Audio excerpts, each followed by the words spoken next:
वशिष्ठ जी बोले, हे राम जी,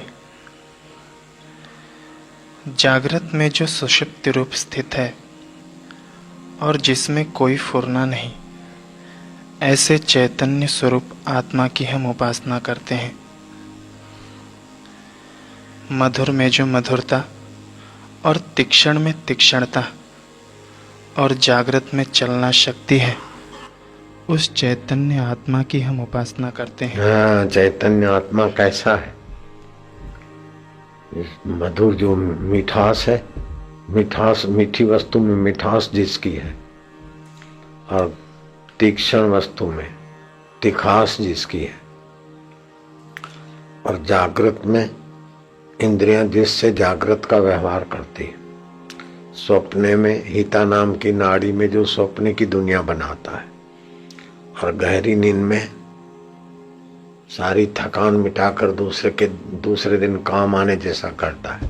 हम उस परमात्मा में शांत हो रहे हैं, हम उस परमात्मा की उपासना करते हैं, जिस परमात्मा की उपासना से देवताओं को देवत्व मिला है, सिद्धों को सिद्धियां मिलती है, बुद्धिमानों को बुद्धि मिलती है।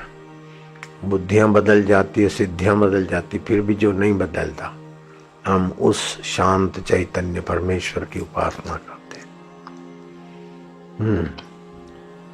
जागृत, स्वप्न, सुषुप्ति, तुरीय और तुरीयातीत में जो समतत्व है, उसकी हम उपासना करते हैं। जो जागृत में रहता है, अभी जो है जागृत अभी नहीं रहेगा, 10, 11, 12 बजे के बाद जागृत नहीं रहेगा, लेकिन फिर भी जो रहता है, रक्त वाहिनियों में रक्त संचार होता है।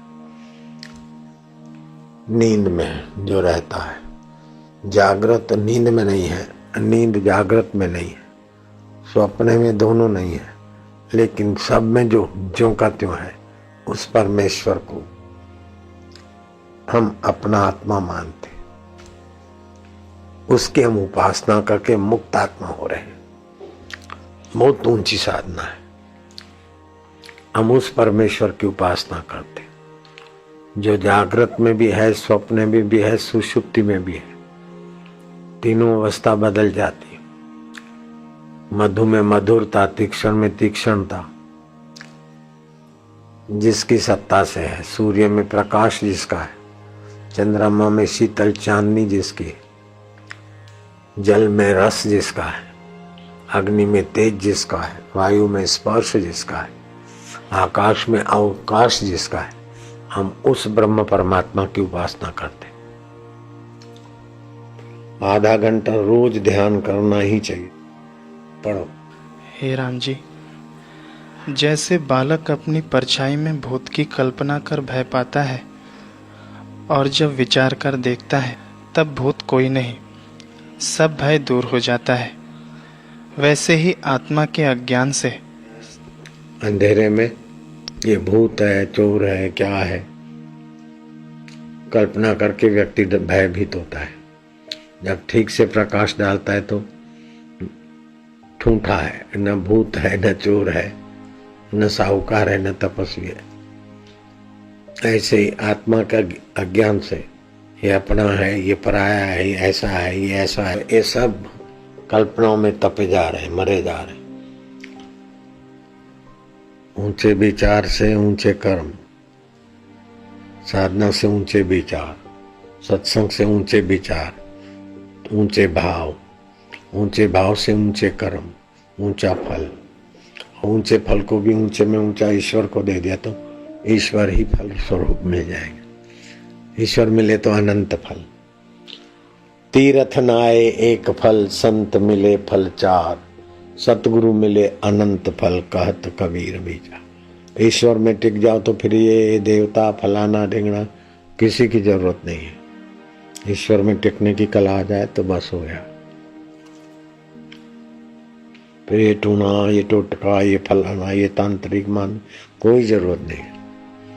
ये ऐसी ऊंची साधना है। हे राम जी, जब जनक ने आत्मगीता उच्चारण करते हुए सिद्धों से सुना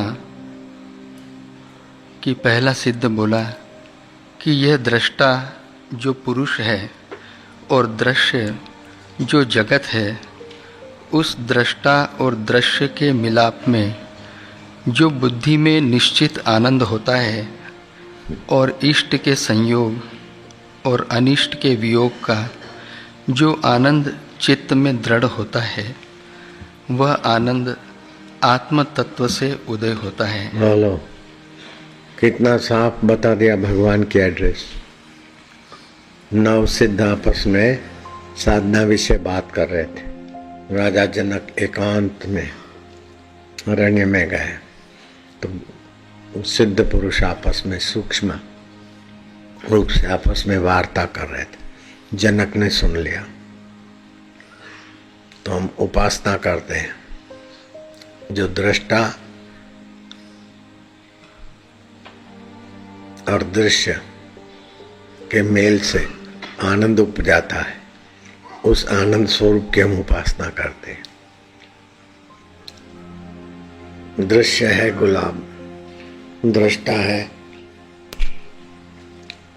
मन, मन का दृष्टा बुद्धि, बुद्धि का दृष्टा हम का दृष्टा कौन है? चैतन्य। तो ये गुलाब है दृश्य और चैतन्य है दृष्टा। इनके मेल से आनंद उपजा, तो वो आनंद जहाँ से उपजा उस परमेश्वर की हम उपासना करते। ये तो रोज आनंद उपजता है, तो गुलामी चली जाएगी, फिर फूलों की जरूरत नहीं रहेगी। ऐसे ही आनंद में रहे। ऐसी वस्तु है दृश्य और जीव भी है दृश्य, लेकिन उनकी चेतना जहाँ से आती है वो दृष्टा। तो दृश्य और दृष्टा के मेल से आनंद उपजता है, स्वाद का रोज उपजता है। दिन में 2-3 बार तो स्वाद लेते ही हो खाने पीने का। तो वो आनंद जो मजा आता है, मजे का मूल स्वरूप आत्मा की हम उपासना करते। वो 60,000 वर्ष वाला भले दंड बैठक करता रहे, तुम पार हो जाओगे। ये ऐसी ऊंची साधना है, रुचि नहीं है साक्षात्कार। दूसरा सिद्ध बोला कि दृष्टा, दर्शन और दृश्य को वासना सहित त्याग करो, जो दर्शन से प्रथम प्रकाश रूप है। और दूसरे सिद्ध ने कहा, ये दृष्टा और दृश्य से जो आनंद आता है वो तो ठीक है, लेकिन दृष्टा, दर्शन और आनंद लेने की जो वासना है, उस सब का त्याग करोगे तभी उसमें टिकोगे। और ऊंची बात आ गई।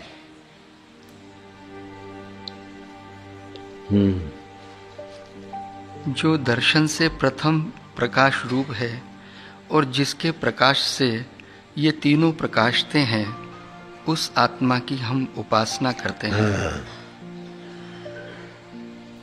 दृश्य का दर्शन हुआ, लेकिन दर्शन के पहले भी है न जानने वाला। दर्शन नहीं है उसको भी जान रहा, दर्शन हुआ उसको भी जान रहा, और दर्शन से आनंद उपजा उसको भी जान रहा। हम उसकी उपासना करो तो दृष्टा, दर्शन और आनंद की वासना अथवा आनंद की गुलामी भी चली जाएगी। स्वतः आनंद के मूल में टिक जाएंगे। स्वतः आनंद का मूल ही अपन है वास्तव में।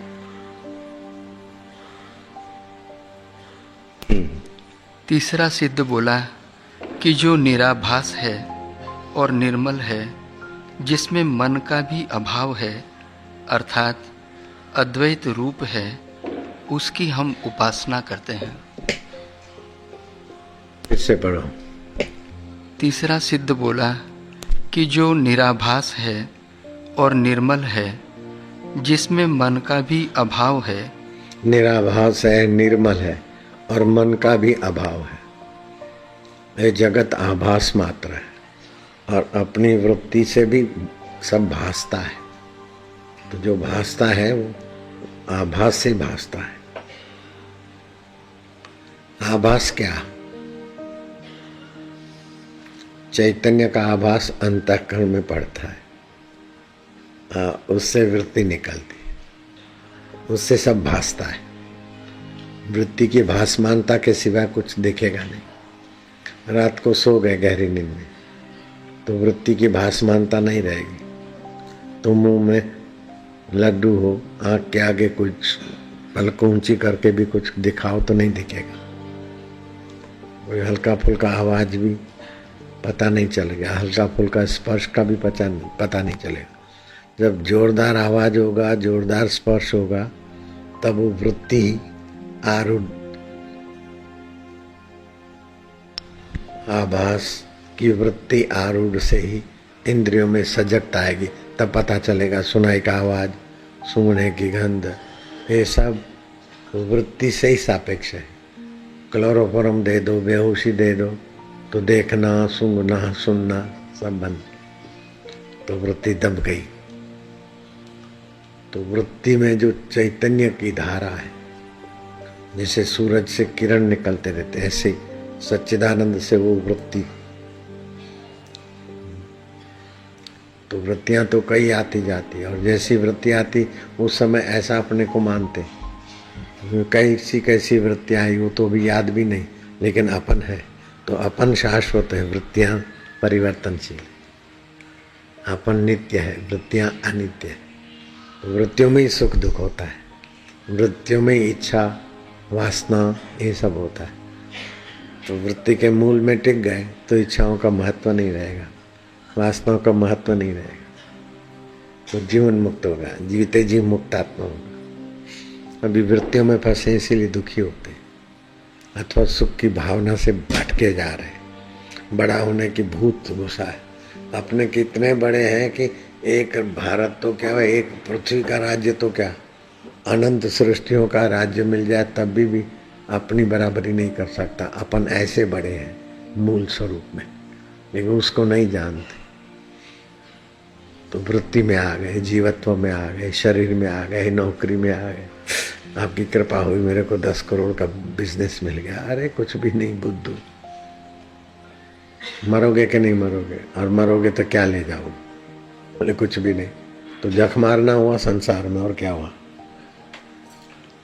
कितना भी चतुराई चालाकी करा, ये हो गया वो हो गया, हेल्दी हो गए फलाना, तो हेल्दी बीमार पड़ेगा कि नहीं पड़ेगा? बूढ़ा होगा कि नहीं होगा?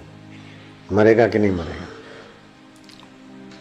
तो मरण धर्म शरीर को मैं मानते और मिटने वाली चीजों को पाकर अपने को सुखी रखना चाहते। ये सब माया के अविद्या के चक्कर में फंसे हैं। कोई हाल मस्त, कोई माल मस्त, कोई तूती महना सुए में, कोई खान मस्त पहरान मस्त, कोई राग रगिनी दोहे में, कोई अकल मस्त, कोई शकल मस्त, कोई चंचल ताई हासी में, एक खुद मस्ती पे। खुद माना वो परब्रह्म परमात्मा का आनंद, खुद अहम की मस्ती नहीं, खुद माना वो खुदाई से। एक खुद मस्ती बिन और मस्त सब बंधे अविद्या फांसी में। कोई योग मस्त तो कोठरी में बंद हो गए, बड़ा अच्छा लगा, बड़ा आनंद आया, बड़ा अच्छा, लेकिन वो कोठरी में बंद करके आनंद आया ना। बंद रहो ठीक है, लेकिन आनंद कहाँ से आया? उसमें नहीं टिके तो कोठरी मिली तो आनंद, कोठरी से बाहर गए तो फिर गड़बड़। पति पत्नी अनुकूल हुए तो आनंद, लेकिन नहीं हुए प्रतिकूल। और पत्नी मरेगी कि नहीं मरेगी, पति मरेगा कि नहीं मरेगा, जिस चीज का उपभोग करते वो नष्ट होगी कि नहीं होगी, तो आनंद कहाँ टिकेगा? नश्वर के आधार से जो आनंद आता है वो आभास है, और मूल आनंद में पहुंचो।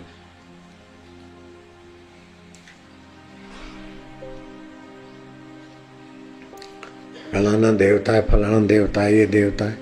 देवता को विग्रह नहीं होता है, मंत्र के उच्चार से उपासना करने वाले के अंतःकरण का निर्माण होता है, देवताकार वृत्ति बनती है। बाहर कोई देवता साकार देवता रह रहे हैं, वो आ जाते नहीं, तुम्हारा ही अंतरात्मा देव का चमत्कार से देवताकार वृत्ति बन जाती है। सभी के मूल वही आत्मदेव है। आगे लोग जिसको बोलते देवता की प्रेरणा हुई, फलाना देवता आया, अनजान लोग बोलते रहते, वही अंतरात्मा का स्फुरना है। जिस देवता के लिए कल्प है तो वो देवता होके दिखता है। ये है हम में, ये है हम में, वो है। तुम्हारे में ईश्वर के सिवाय और कुछ है तो कल्पना ही है, अथवा तुम्हारा थोड़ा बंडल भी है। कल्पना भी है, बंडल भी है। शुद्ध ज्ञान के रास्ते चलो, जल्दी काम बन जाए, जल्दी परम पद मिल जाए। जो बुए भोपे ये टूने टोटके वाले, ये सब अपना समय और दूसरों का समय बर्बाद करते। छोटी छोटी चीजें में थोड़ा बहुत भले सामान्य आदमी से वो भले थोड़े आदर योग्य हो जाते हैं, लेकिन उनको पता ही नहीं कि मूल संकल्प की सिद्धि अथवा सच्चाई कहाँ है। तो वेदांत के ज्ञान से ही पता चलता है। विवेकानंद बोलते थे, अज्ञ लोग जिसको बोलते देवी की प्रेरणा है, भगवान की प्रेरणा है, वो अपनी चित्त की वृत्ति ही होती साथ। ऐसे तो मेरी माँ को भी प्रेरणाएं होती थी, जो बोलती थी वो सच्चा निकलता था। किसी का बेटा खो गया है, किसी की भैंस गाय खो गया, किसी की चोरी हो गई, वो पूछने को आते और फिर मेरी माँ वो थोड़ा विधि करके पूछ के बताती थी। तो उनको जैसा बोलती थी कि हम बेटा आ जाएगा कल शाम तक, तो कल शाम तक आ ही जाएगा, और बैल तुम्हारे मिल जाएंगे तो मिल जाएंगे। चोर ले गए या किसी ने छुपाए, जैसा होगा वो मेरी माँ बोल देती थी, थोड़ी विधि कर देती थी। उस विधि से उसको शांति अवस्था आती थी। वो समझती थी कोई देवी बताती है, कोई फातिमा बताती, उसको ऐसे संस्कार पड़ गए थे। खैर वो पाकिस्तान में थी, मैं छोटा था तब देखता था, फिर इधर तो नहीं। मेरी माँ उस फंदे से बाहर आ गई। अपनी सात्विकता होती। विनोबा भावे की माँ जब दही जमाती, हे अच्युत हे केशव हे अनंत, मेरी दही जम जाए अच्छी। विनोबा ने कहा, माँ दूध में दही जमाना, इसमें अच्युत केशव भगवान को क्यों घसीटती? दही तो डालने से दूध में से दही बनना है, इसमें अच्युत केशव अनंत, मेरा दही अच्छा जमाना। तो भगवान को ही दही जमाने आते। बोले विनोबा भावे जब माँ के आगे तो विनु ही थे। विनु भगवान ही तो दही जमाते ना। दूध में दही का जामन डालने से दही जमता, ये व्यवस्था किसकी है? भगवान की है ना। तो भगवान का नाम लेके दही जमाते तो दही अच्छा नहीं जमता, खट्टा भी नहीं होता, पानी भी नहीं छोड़ता, दही तो अच्छा जमता है। माँ दही तो अच्छा हो, तुम्हारे हाथ का अच्छा है। तो बोले मेरा हाथ में क्या है? मेरे हाथ में जब भगवान को पुकारते तो भगवान का हाथ भी होता है ना। विनया तुझे पता नहीं। अब विनया जब विनोबा भावे हुए और हलचल में जेल में चले गए, और दही बोले तो दही जमाने लगे। बोले मैं बड़ी सावधानी से दही जमाता था, फिर भी कभी खट्टा तो कभी जमे नहीं तो कभी पानी छोड़े। मेरे माँ के हाथ का दही जो जमता था वास्तव में भगवान के नाम का प्रभाव वाला था। विनोबा भावे बोलते थे, विनया थे तो नहीं पता चला, जब विनोबा भावे बने तब पता चला कि माँ सब भोजन कर ले, भगवान को फिर सोते समय हे अच्युत हे भगवान, कुछ भी गलती हो गई तो माफ करना, मैं तुम्हारी शरण हूँ, हे अनंत हे। ऐसे करके झर झर झर झर आंसू बहते थे मेरे माँ के आंखों से, आंसू बहते थे। दिन भर काम करके फिर रात्रि को भगवान की पूजा वूजा में बैठ के तो भगवान को बोलती थी, मेरे से तो गलतियां हो जाती है, मैं क्या करूं, मैं तो तुम्हारे ऐसे जो भी भाव से। तो मेरी माँ के आंखों से आंसू आंसू आते। एक दिन मैं छड़ी से घर का जो स्तंभ होता है ना, पिलर को पीट रहा था। तो बोले इसको क्यों मारता है, इसमें भगवान नहीं है क्या? है विनया, छोड़ ऐसा न कर। तो जड़ चेतन में भगवान देखने की सद्बुद्धि आ गई विनोबा भावे की।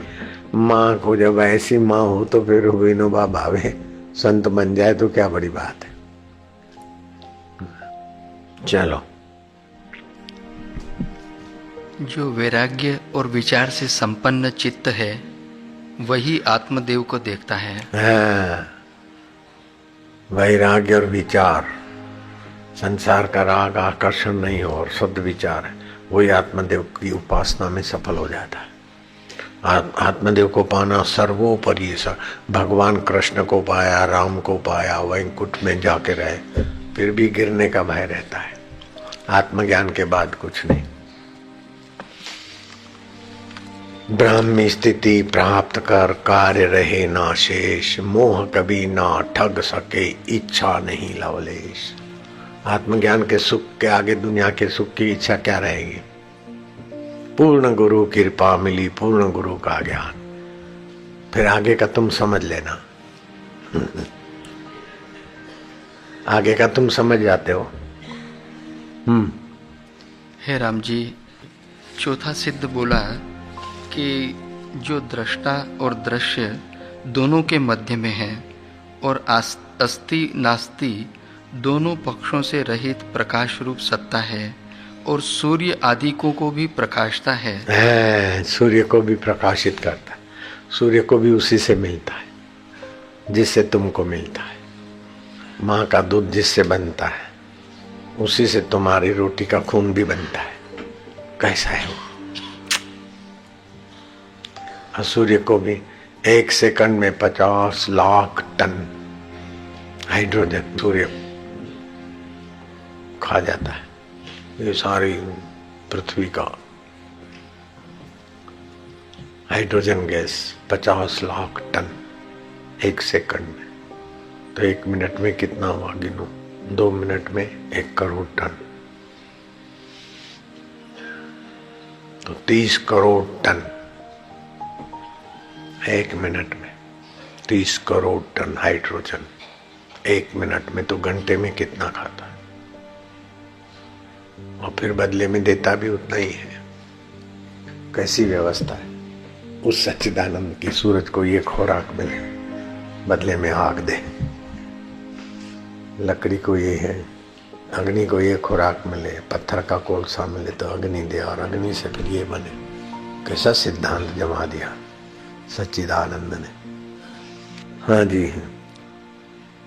पंचम सिद्ध बोला कि जो ईश्वर सकार और हकार है, अर्थात सकार जिसके आदि में है और हकार जिसके अंत में है, सो अंत से रहित आनंद अनंत शिव परमात्मा सभी जीवों के हृदय में स्थित है और निरंतर जो अहम रूप होकर उच्चार होता है, उस आत्मा की हम उपासना करते हैं। कौन सा सिद्ध बोला? पांचवा सिद्ध। पांचवा सिद्ध बोला, जो आदि में स है और अंत में ह है। तो श्वास लेते न तो सो, बाहर छोड़ते तो हम, ये चलता रहता। तो साकार और हकार के मध्य में, आदि में स है, अंत में ह है, और मध्य में भी जो है, जो का त्यों, उस सच्चिदानंद की हम उपासना करते हैं। ये 9 योगेश्वर आपस में बताते हैं परमात्मा के अलग अलग स्वभाव की बात। इसको बार बार पढ़े और ऐसी साधना करे तो भी 6 महीने में तो साक्षात्कार हो जाए। छठा सिद्ध बोला कि हृदय में जो स्थित ईश्वर है उसको त्याग कर जो और देव के पाने का यत्न करते हैं, वे पुरुष कौस्तुभ मणि को त्याग कर और तुच्छ रत्नों की वांछा करते हैं। जो हृदय में आत्मदेव है, श्वास अंदर जाता है तो सो, बाहर आते तो हम, इसकी ध्वनि चलती रहती है लेकिन चंचलता में समझ नहीं आती।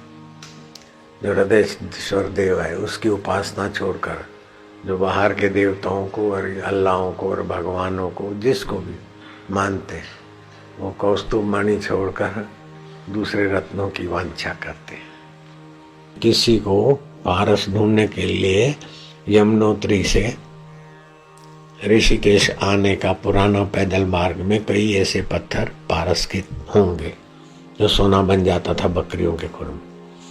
तो वो ढूंढ ढूंढ के थक गया, उसको कोई पारस दिखा ही नहीं। क्यों नहीं दिखा? पारस तो बहुत थे, लेकिन पारस उसने पहचाने ही नहीं। क्यों नहीं पहचाना? कि उसके घर में परंपरागत पारस का ही सिलबट्टा था। पारस पत्थर को सिलबट्टा बनाकर चटनी घोटते थे। अब जो घर में पड़ा हुआ पारस उसको सिलबट्टा मान के छोड़ के आया, तो बाहर पारस उसको कैसे मिलेगा? ऐसे ही अंतरात्मा पारस का सिलबट्टा हो गया, और बाहर सुख ढूंढते तो उसका सुख कहाँ टिकेगा? दुखी होके मर जाते हैं, विफल होके मर जाते हैं। घर का जो सिलबट्टा पारस के रूप में समझ में आ जाए तो बाहर जहां भी पारस होंगे पहचान लेगा। लेकिन घर का ही पारस नहीं पहचानता है तो बाहर का पारस कैसे पहचानेगा? ऐसे ही श्वास अंदर जाता है तो सो, बाहर आता है तो हम। वो आत्म पारस है, उसी से सारी सिद्धियां होती है, उसी से सारे संकल्प फलते। और वही मधु वस्तु में मधुरता उसी की है, तीक्ष्ण में तीक्ष्णता उसी की है, शीतल में शीतलता उसी की है। और कर्म का विधान और फल का देने वाला सामर्थ्य भी वही है। वो ज्ञान स्वरूप है। वो ज्ञान स्वरूप शीतल भी है और दाहक भी है। अगर उसकी अवहेलना करके मनमाना करते रहते जिद्दी लोग, तो फिर सब दहन हो जाता है, सारे कर्म उसके जल जाते, सारे शुभ जल जाते हैं। और तुच्छ आदमी के नहीं पैदा हुआ, तुच्छ आदमी के नहीं मर जाएगा। ऐसा वो ज्ञान देवता है। तो संतर्यामी देव की उपासना छोड़कर जो अनादर करता है तो उसका सब जलता रहता है। जो भी शरीर पैदा हुआ, संपत्ति पैदा हुआ, सब नाश हो जाता है। ऐसी व्यवस्था है उसकी। और जो उसके करीब आता है वो ऐसे ही बाबू बन जाता है। बाबू माना सब परिस्थिति का बाप। हेलीकॉप्टर गिरा तो किसी बाहर के देवता को बुलाते तो 10 सेकंड में वो देवता आके थोड़ी मदद करता था। उसी देव का वो 10 सेकंड में एक हादसा और एक चमत्कार, 10 सेकंड में। तो उसी देव का चमत्कार है वो जागृत देव। मैंने कोई दूसरे देव को याद नहीं किया था। जब हेलीकॉप्टर गिर रहा था, वो 10 सेकंड क्या 2 सेकंड 1 सेकंड उस देव का कृपा बरसी तो बस हो गया। नहीं तो बहुत सारे लोग गुजर जाते। पास में तो भीड़ थी, मैदान में जहाँ उतरने थे वहीं तो गिरा था। अगर 10 फीट दूर गिरता पब्लिक में तो कितने लोगों को मार डालता। 10 फीट दूर गिरता तो बहुतों की जान ले लेता। सब खड़े थे और ये 4 फीट पे पहुंच गया था, फिर उल्टा हुआ। तो आदमी तो 5 फुट के होते हैं और 4 फीट पे कईयों को मार देता। तो उस समय उस देवता की कृपा होगी, उसी आत्मदेव की। ये बेचारे फिर वो कहने में नहीं आता है, शब्द में कहेंगे ना तो तार्किक लोग, मूर्ख लोग, कुतर्की लोग कुछ का कुछ अर्थ बना देते। इसलिए कुछ आध्यात्मिक बातें आम आदमी के आगे कहना भी उचित नहीं होता है। वैसा आत्मदेव है। 6ठा सिद्ध बोला, फिर 7वां सिद्ध क्या बोल? 7वां सिद्ध बोला कि जो सब आशाओं को त्यागता है उसी को फल प्राप्त होता है। सब आशाओं को, ये मिल जाए, ऐसा करूं, ऐसा बनाऊं, वैसा बनाऊं। जो पदार्थों को अत्यंत विरस रूप जानता है, फिर उन्हीं में आशा बांधता है, वह दुर्बुद्धि गर्दभ है, मनुष्य नहीं। मनुष्य नहीं हो, गधा है। खाली गधा मजूरी उसको हाथ लगती, ईश्वर हाथ नहीं लगता। हाँ जी। जहाँ जहाँ विषयों की ओर दृष्टि उठती है उसको विवेक से नष्ट करो। जैसे इंद्र ने वज्र से पर्वतों को नष्ट कर दिया था। नहीं तो पर्वत, वो जमाना था कि पर्वत भी उड़ते फिरते थे, जहाँ तहाँ गिरते थे लोगों को तबाह कर देते थे। फिर इंद्र ने वज्र से पर्वतों के पंख काट दिए। जैसे गरुड़ है पर्वत का है, अभी ये जहाज भी तो पर्वत का है, इनके पंख काट दो, अथवा ये जहाज जहाँ चाहे बम बाजी करके चले जाते हैं ना। फौज के भी बड़े बड़े भारी जहाज होते हैं ना, ये भी उड़ते फिरते हैं। 2 पंख तो होते हैं, 4 पंख, कहाँ कहाँ बम फेंक के आते हैं। ऐसे पर्वत पहले उड़ते फिरते थे। इंद्र ने पर्वत के पंख काट दिए, उड़ने की जो व्यवस्था थी, तो एक जगह जमे हुए। कैसा कैसा है समय था। शास्त्रों से कितना थोड़ी देर में बड़ा ज्ञान मिलता है। जहाँ जहाँ विषयों की ओर दृष्टि उठती है उसको विवेक से नष्ट करो। जब इस प्रकार शुद्ध आचरण करोगे तभी समभाव को प्राप्त होगे। जहाँ जहाँ विषय राग द्वेष उत्पन्न होता है उसको विवेक से काटो। जैसे इंद्र ने वज्र से पंख काट दिए पर्वत के, ऐसे ही जगत के राग द्वेष आकर्षण को काटते जाओ, तो फिर मन ब्रह्म में टिक जाएगा।